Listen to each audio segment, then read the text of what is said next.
Okay guys, so we're gonna go over every angle and scenario my opponent could give me and reaction from this position. And this time my opponent's gonna give me a reaction that's a little different, and I'm gonna show you how to address it accordingly. So we're gonna be here, and we're gonna be in the double pull position like before. I'm gonna go for the ankle lock, pulling his butt to me, grabbing the leg, getting to the ankle lock position here. I get the grip on the collar. I start trying to bring my body this way this time, but not to worry of this, so he's gonna start opening my hip. So this is the first ankle lock that we're gonna do where my opponent's bringing me to the other side. So if I'm able to open his hip and nothing happens, no problem. Now I'm able to finish like before, all two finishes here and up here. But now he's able to close his knee, and when he closes his knee, it changes the angle of his hip and the pressure on his knee and ankle. It all changes accordingly aligned with his hip, knee, and ankle. So when he opens my knee, now instead of the pressure being on this side of his foot, I gotta make the pressure straight. So when I'm here, instead of going on the angle, closing my elbow, I'm gonna open my elbow up. I'm gonna hold the gi here, adjusting again. And now all I'm gonna do is go straight back to the straight ankle lock here. So I'm here. I go for the de la Riva, I pull.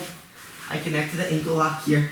I start trying to bring him to the side. He feels I'm bringing him to the side, so he's gonna close his hip. And when he closes his hip here, now all his weight is like on his butt area. So now this pressure is gonna be straight. Before it's more over here and on the side, but because his hip is on the other side and he's opening my knee, it changes the angle of the pressure on his ankle. So now I could go to a straight ankle lock, and I use my elbow now for this one. I pull. And instead of before when I close my elbow, I'm going to use my elbow here, I'm going to use my forearm, I'm going to use my elbow to push downish in a downward motion, and I'm going to arch my back, bring my shoulders to the mat, I'm going to push his knee up. So I push, I draw my elbow, and I bring my head back to finish this ankle lock. Just notice the pressure. I'm working like multiple things here. I'm putting my wrist to my chest, I'm pushing his knee away, and I'm putting my head to the floor. So I'm bringing my forearm to my chest, I'm pushing his knee away, and I'm also using this bottom leg as like a de la Riva to pull him and push him forward. And when I finish, I push him back, I push the leg back, and I bring my forearm to my chest, and I bring my head down. I can finish the ankle lock with a lot of pressure.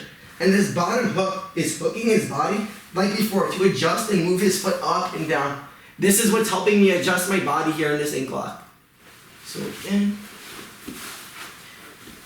so we're here, de la Riva, I get this position here. I start going here, so I can jump my elbow and open his knee. So I can open his knee. So now the guy's able to close his hip. And when he closes his hip, he opens my knee open. Just like what I was trying to do to him. I was trying to open his knee, so he opens my knee so he could close his knee. You see? So he's basically doing the same thing I was doing before. So now all I'm going to do is make a grip right below the knee again so I can use it as an adjustment to pull and push. I use my bottom leg here. Very important, I use this bottom leg to address his leg to move my body back. I push his knee up. I bring my forearm to my chest. I use the de la Riva hook on his back. And I bring my forearm to the chest. I put my head to the mat and I put my shoulders down to finish this ankle lock. And I'm pushing this leg. Again. So we're here. Boom. Boom. Boom.